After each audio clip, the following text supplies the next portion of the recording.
આપનું સ્વાગત છે. આજે આપણે જે સ્ત્રોતોની ઊંડાણપૂર્વક ચર્ચા કરવાના છીએ એ ખરેખર એક મૂળભૂત પ્રશ્ન ઉઠાવે છે. શું સાર્વભૌમત્વ એટલે કે રાજ્યની સર્વોચ્ચ સત્તા, જે એક સમયે એમ કે સંપૂર્ણ અને નિરંકુશ મનાતી હતી, તે આજના જોડાયેલા વિશ્વમાં હજુ એ જ અર્થ ધરાવે છે? બહુ મહત્વનો સવાલ છે. ચાલો આ સ્ત્રોતોના આધારે જરા સમજીએ કે આ સાર્વભૌમત્વનો ખ્યાલ કેવી રીતે વિકસ્યો છે અને આજે મતલબ એના પડકારો શું છે. બરાબર. જુઓ, સાર્વભૌમત્વને આપણે રાજ્યની કરોડરજ્જુ કહી શકીએ. હા, એ જ રાજ્યને કાયદા ઘડવાની, પોતાના નાગરિકો પર શાસન કરવાની અને સૌથી અગત્યનું, બહારની દખલગીરી વગર, એમ કે સ્વતંત્ર રીતે નિર્ણયો લેવાની અંતિમ સત્તા આપે છે. એટલે એના વગર રાજ્ય જ ન કહેવાય. સાચી વાત છે. આ શક્તિ વિના કોઈ પ્રદેશ ખરા અર્થમાં રાજ્ય બની જ ના શકે. કદાચ કોઈ બીજી સત્તા નીચે જ કામ કરતો રહે. સ્ત્રોતો કહે છે કે પહેલા સાર્વભૌમત્વની અમુક ખાસ વાતો હતી. જેમ કે એ સંપૂર્ણ છે, એબ્સોલ્યુટ. હા, એટલે કે એનાથી ઉપર કોઈ નહીં. બરાબર. પછી અવિભાજ્ય છે, ઇન્ડિવિઝિબલ, એટલે કે સત્તા વહેંચી ન શકાય. હા. અને સ્થાયી પણ, પરમનન્ટ. સરકારો ભલે બદલાય પણ રાજ્યની સત્તા કાયમ રહે. પણ આ સંપૂર્ણ અને અવિભાજ્ય સત્તાનો વિચાર, શું એ આજના સમયમાં થોડો કઠોર નથી લાગતો? ચોક્કસપણે.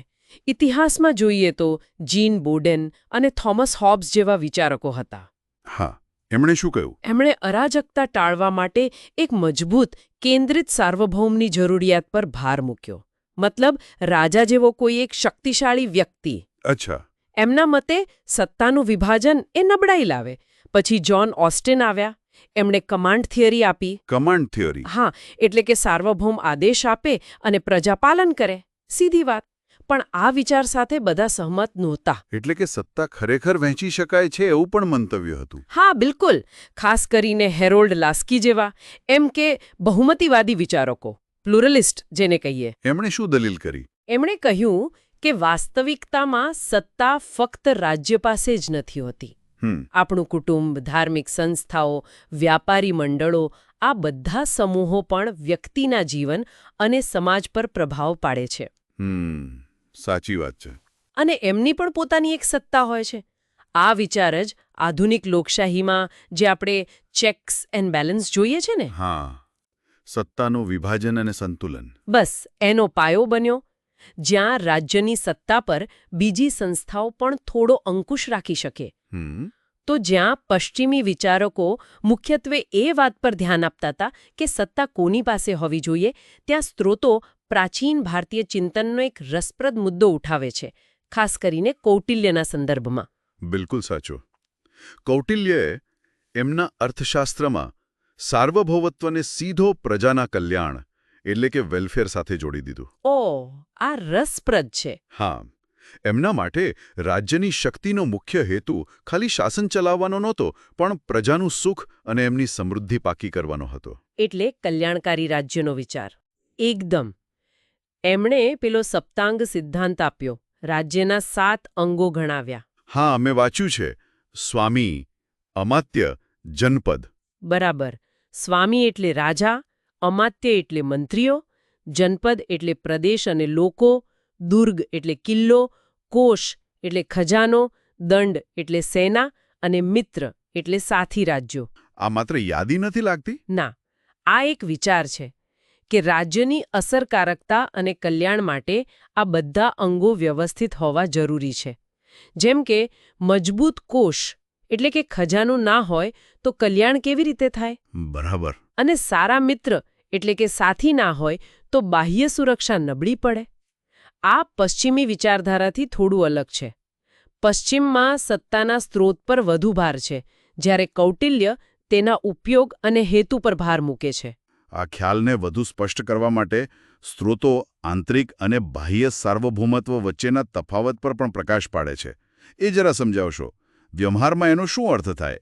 હા, સરળ શબ્દોમાં કહું તો આંતરિક સાર્વભૌમત્વ એટલે રાજ્યની પોતાની ભૌગોલિક સીમાઓની અંદર સર્વોચ્ચ સત્તા. જેમ કે ભારત સરકાર દેશમાં જીએસટી જેવો કર લાગુ કરી શકે છે. એ એની આંતરિક સાર્વભૌમત્વની શક્તિ છે. કાયદો બનાવવો, વ્યવસ્થા જાળવવી, એ બધું. અચ્છા, અને બાહ્ય સાર્વભૌમત્વ? એ છે આંતરરાષ્ટ્રીય સ્તરે બીજા દેશોના દબાણ વગર સ્વતંત્ર રીતે નિર્ણય લેવાની ક્ષમતા. એટલે કે આપણી વિદેશ નીતિ? હા, જેમ કે ભારતે કઈ આંતરરાષ્ટ્રીય સંધિ પર સહી કરવી કે પોતાની વિદેશ નીતિ કેવી રાખવી એ નક્કી કરવાની સ્વતંત્રતા. પણ આજના જમાનામાં વૈશ્વિકીકરણના યુગમાં જ્યાં બધા દેશો એકબીજા સાથે આર્થિક રીતે, રાજકીય રીતે જોડાયેલા છે, શું આ બાહ્ય સાર્વભૌમત્વ ખરેખર સંપૂર્ણ રહી શકે છે? આ જ તો અત્યારનો સૌથી મોટો અને એમ કહીએ તો રસપ્રદ પડકાર છે. હા, એવું લાગે છે. વૈશ્વિકીકરણ પછી સંયુક્ત રાષ્ટ્ર, UN કે વિશ્વ વ્યાપાર સંગઠન WTO જેવી આંતરરાષ્ટ્રીય સંસ્થાઓના નિયમો છે. હા, એ બધા બંધન કરતા હોય છે ઘણીવાર. બરાબર. પછી પર્યાવરણ કે માનવ અધિકાર જેવા મુદ્દાઓ પરની આંતરરાષ્ટ્રીય સંધિઓ, યુરોપિયન યુનિયન જેવા પ્રાદેશિક જૂથો. અને પેલી બહુરાષ્ટ્રીય કંપનીઓ MNCs, એમનો પણ પ્રભાવ હોય છે ને? ચોક્કસ. MNCs, આતંકવાદી જૂથો જેવા બિનરાજ્યકર્તાઓ એટલે કે નોન સ્ટેટ એક્ટર્સ જે રાજ્ય નથી પણ આંતરરાષ્ટ્રીય સ્તરે બહુ પ્રભાવ પાડે છે, આ બધાએ રાજ્યની પેલી પરંપરાગત નિરંકુશ સાર્વભૌમત્વની જે ધારણા હતી ને એને જટિલ બનાવી દીધી છે. એટલે રાજ્યો હવે એકલા નિર્ણય નથી લઈ શકતા એમ? મોટા ભાગે નહીં. રાજ્યો હવે સંપૂર્ણ સ્વાયત્ત નથી રહ્યા. એમને ઘણીવાર આંતરરાષ્ટ્રીય જવાબદારીઓ અને પોતાના રાષ્ટ્રીય હિતો વચ્ચે એક સંતુલન, એક બેલેન્સ સાધવો પડે છે. અને આમાં હવે એક નવો જ એંગલ આવ્યો છે, સાયબર સ્પેસનો, ખરું ને? બિલકુલ. સાયબર સાર્વભૌમત્વ એટલે કે પોતાના ડિજિટલ ક્ષેત્ર પર કંટ્રોલ રાખવાની ક્ષમતા એ બહુ મોટો પડકાર છે. એ કેવી રીતે? જુઓ, ડેટા ક્યાં સ્ટોર થાય છે, સરહદો પાર માહિતીનો જે ફ્લો છે એને કેવી રીતે નિયંત્રિત કરવો અને બીજા દેશો દ્વારા જે સાયબર હુમલા થાય છે એનાથી કેવી રીતે બચવું. આ બધા પ્રશ્નો તો નવા જ છે. હા, અને આ બધા પ્રશ્નો રાજ્યની સત્તા માટે એક નવા યુદ્ધના મેદાન જેવા છે. આ બતાવે છે કે સાર્વભૌમત્વનો ખ્યાલ સ્થિર નથી, એ સતત બદલાઈ રહ્યો છે, વિકસી રહ્યો છે. તો આખી ચર્ચાનો સાર એમ નીકળે છે કે સાર્વભૌમત્વનો વિચાર સમય સાથે ઘણો બદલાયો છે. હા, નોંધપાત્ર રીતે. જે એક સમયે રાજ્યની એમ કે સંપૂર્ણ અને કોઈ રોકટોક વગરની શક્તિ મનાતી હતી, તે આજે ઘણી વધારે જટિલ બની ગઈ છે, વાટાઘાટો અને બાહ્ય પરિબળો પર આધારિત બની ગઈ છે. પહેલાં જે કિલ્લા જેવી લાગતી હતી એ હવે કદાચ વાડ જેવી વધુ લાગે છે. કહી શકાય. પણ આ બધા પડકારો અને જટિલતાઓ વચ્ચે મને લાગે છે કે કૌટિલ્યનો પેલો કલ્યાણકારી રાજ્યનો વિચાર કદાચ આજે વધુ સુસંગત બને છે. કેવી રીતે? કારણ કે રાજ્યની શક્તિની સાચી કસોટી કદાચ તેના નાગરિકોનું કલ્યાણ સુનિશ્ચિત કરવામાં રહેલી છે, ફક્ત સત્તા ટકાવી રાખવામાં નહીં. સાર્વભૌમત્વ આજે પણ મહત્વનું છે, એમાં કોઈ શંકા નથી, પણ એનો અર્થ અને એની મર્યાદાઓ એ વૈશ્વિક સહકાર અને આંતરરાષ્ટ્રીય વાસ્તવિકતાઓના સંદર્ભમાં સતત પુનઃવ્યાખ્યાયિત થઈ રહી છે. અને આ આપણને એક વિચારવા જેવા પ્રશ્ન પર લાવી મૂકે છે, નહીં? કયો પ્રશ્ન?